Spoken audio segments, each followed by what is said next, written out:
let's start talking about Oscar predictions.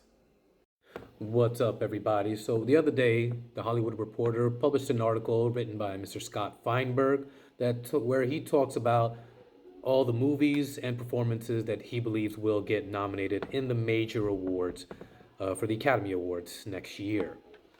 Now, today we're just going to be talking about Best Picture, but I am going to talk about all the other categories, major categories as well, going forward.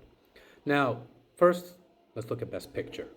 Now, he's organized this in frontrunners, major threats, possibilities, long shots, and maybe any movies that have still yet to be released. So, for Best Picture, here are the 10 movies that he believes are going to be nominated. So, we have One Battle After Another, Hamnet, Sinners, Marty Supreme, Sentimental Value, Frankenstein, Jay Kelly, Train Dreams, Wicked for Good, and F1. Now, some of these I've seen, a couple of these I haven't seen just yet. One Battle of After Another I did finally see, and while I think it's a really well-made movie, because it's Paul Thomas Anderson, he's just one of the best ones working right now. Um, I just have a lot of issues with the script. I think the performances are great, but I think it's just a little too erratic at times.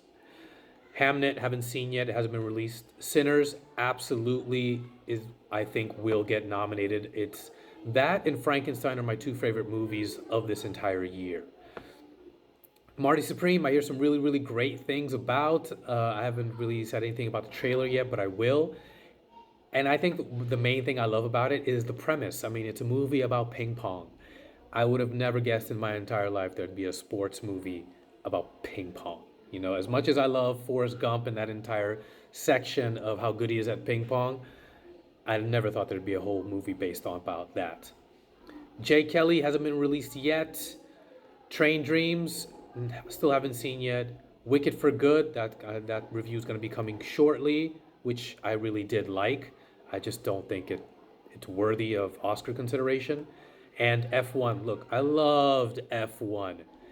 It is not a Best Picture worthy nominee. It's a great summer popcorn movie, one of the best I've seen in a long time, but worthy of Oscar consideration, I think, a little too big for its britches.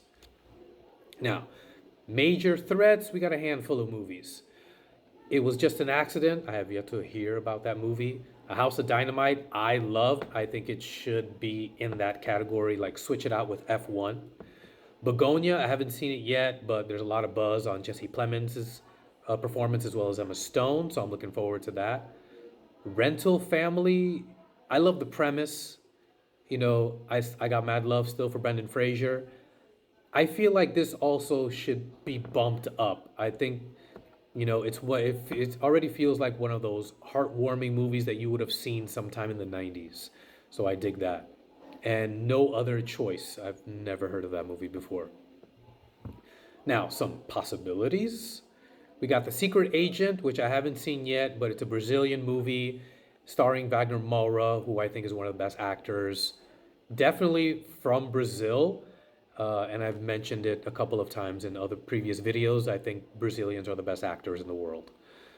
Nuremberg, maybe. I mean, I've heard some really, really great things about Russell Crowe's performance, and I kind of like the focus of the movie itself between the two main characters, including Russell Crowe's character of, I think he plays Goering uh, during the Nuremberg trials.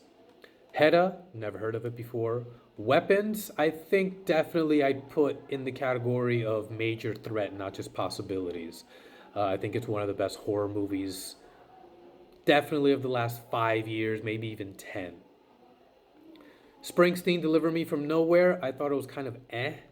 I expected more, especially the conflict of that movie being he wants to do something artistic and the record company wants him to do something more commercial and the tension that exists between, corporate and artist. But it didn't really do it for me. Some long shots. He talks about Roof Man. I know. Like, it was a fun movie, but no, not for Oscar consideration, not at all. Dead Man's Wire, never heard of it. Smashing Machine, definitely a long shot, even though I really, really liked it a lot. I just don't think other people are gonna like it as much as I did, especially Academy voters. Song Sung Blue, no. And Is This Thing On? You know, I've never heard of that movie. And still, I haven't seen yet because it hasn't come out yet. We have Avatar, Fire and Ash.